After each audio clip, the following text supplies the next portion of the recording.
c'est un peu difficile de regarder les commentaires en même temps, mais sentez-vous libre si vous avez des questions, de mettre vos questions en commentaire ou de m'interrompre quand je commence. Donc voilà.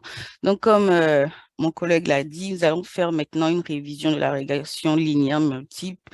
On va dire que la régression linéaire multiple est on va dire le premier, le modèle le plus, on va dire, léger, abordable dans les différents modèles de régression. Donc, l'idée,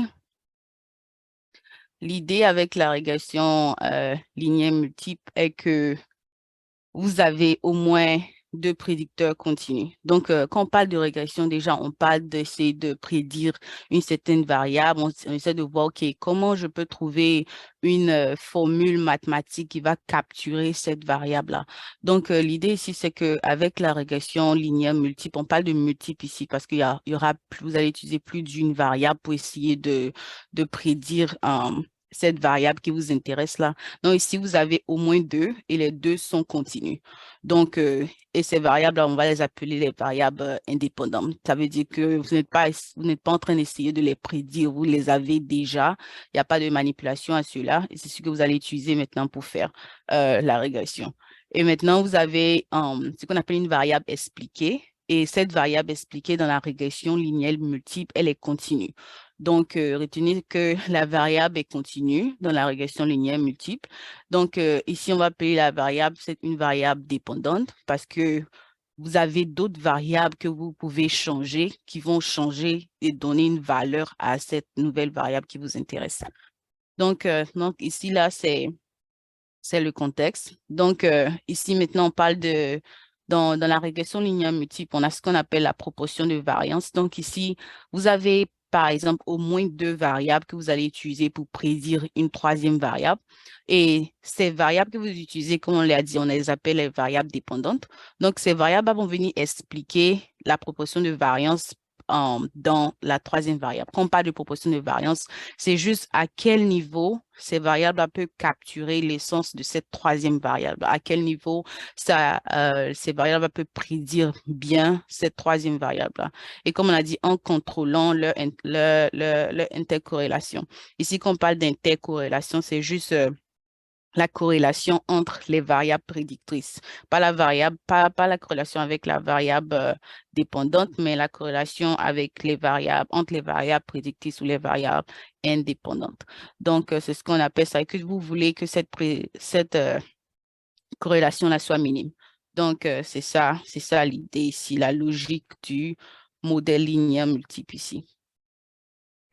Donc, vous avez, avant même que je passe à un exemple, ici, on a dit, OK, vous avez pour une régression linéaire multiple, vous avez au moins deux prédicteurs qui sont continus. Vous avez une variable dépendante qui est aussi continue. Mais qu'est-ce qui se passe quand vous avez, si vous avez deux prédicteurs et l'un de ces prédicteurs n'est pas continu? L'un de ces prédicteurs peut-être est catégoriel. Donc, dans ce cas-là, vous n'allez pas appeler cela une régression linéaire multiple, mais vous allez l'appeler, vous avez ce qu'on appelle l'ANCOVA maintenant, une combinaison d'ANOVA et la régression. Mais ici, nous allons nous garder de cela. Nous serons seulement sur l'idée de la régression multiple. Donc, un exemple. Donc, quand on parle de régression, comme on l'a dit, on a une formule on essaie d'obtenir une formule pour prédire une variable Y. Donc, disons que j'ai deux prédicteurs ici, X et W. Donc, vous avez une équation ici si vous donnez des valeurs à X et W, vous aurez une valeur pour Y. Donc, c'est ça l'idée de régression.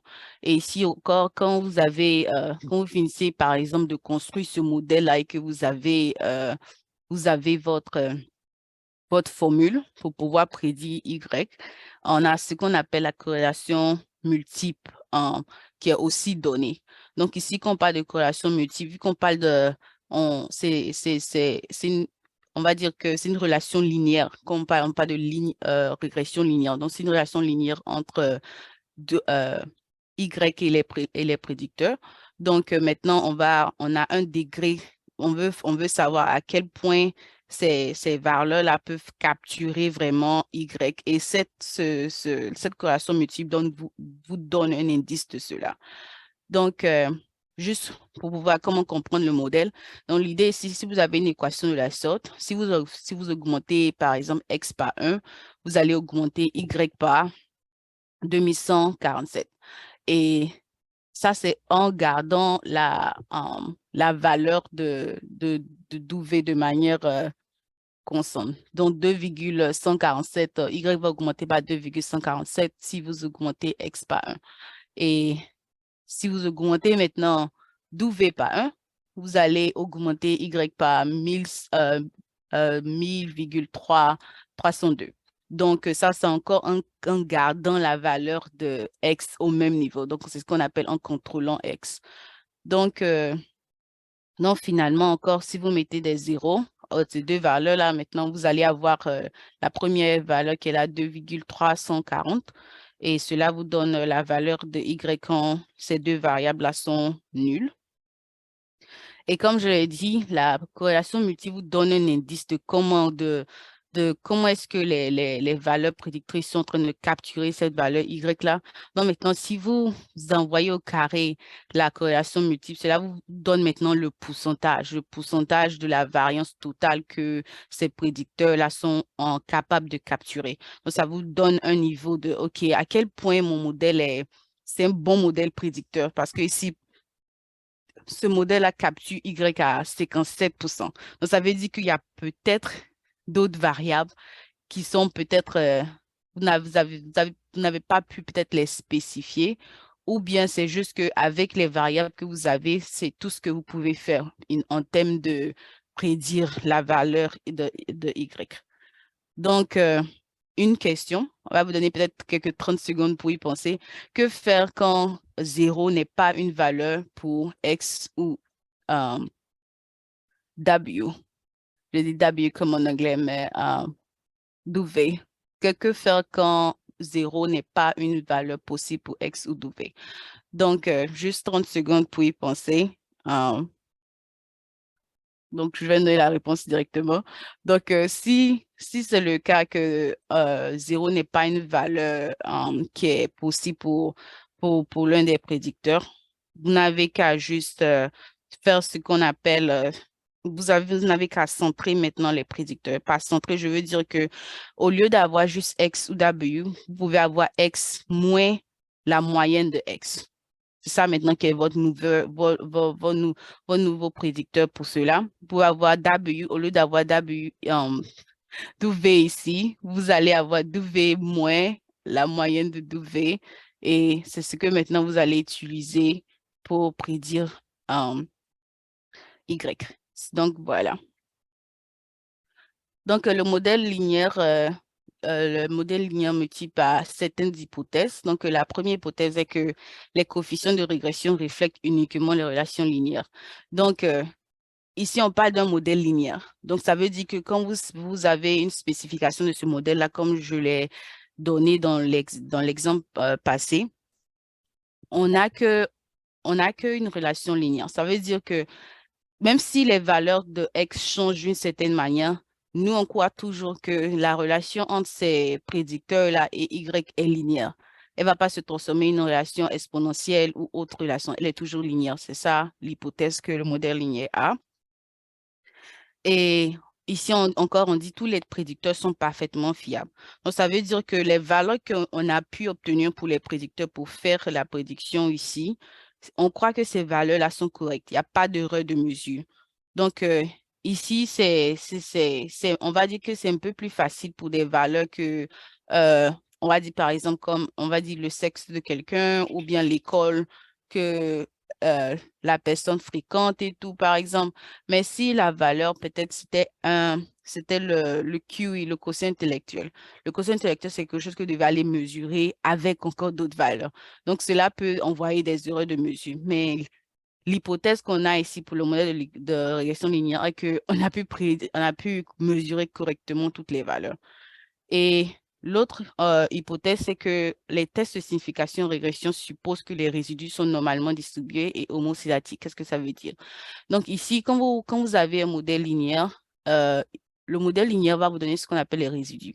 Donc les résidus, c'est juste l'écart entre ce que vous avez prédit et la valeur actuelle de Y. Donc, pour chaque prédiction que vous faites, vous avez un résidu. Maintenant, l'hypothèse que le modèle fait, c'est que ces résidus-là sont normalement distribués et homoscédatiques. Ici, homoscédatique veut juste dire que la variance entre les résidus est constante et à tous les niveaux des prédicteurs, la variance est constante. Donc, c'est ce que ça veut dire ici. Ils sont tous homogènes de cette manière-là. Donc, c'est ça l'hypothèse du modèle. Le modèle dit que les résidus sont normalement distribués et homoscédatiques. Cela est très, très, très important euh, pour le modèle linéaire multiple. Donc, finalement, on dit il n'y a pas d'effet causal parmi les prédicteurs. Donc, ça veut dire qu'ici, on est juste concerné, on essaie de prédire Y, on n'est pas en train d'essayer de voir s'il y a une autre relation entre les prédicteurs. Donc, ça veut dire qu'ici, on ne croit pas que X peut prédire W ou bien W peut prédire X. Donc, c'est ça, c'est ce que ça veut dire ici. Et finalement, il n'y a pas d'erreur de spécification. C'est juste pour dire que le modèle que vous avez à la fin, c'est le modèle au fait. Le modèle linéaire croit que voilà, il n'y a pas d'autres valeurs qui manquent. C'est le modèle correct. Donc, c'est une hypothèse aussi qui est faite. Comme on parle d'hypothèse, l'hypothèse peut être pas correcte. C'est pour ça qu'il faut s'assurer que tous ces points-là sont corrects quand vous êtes en train de construire votre modèle.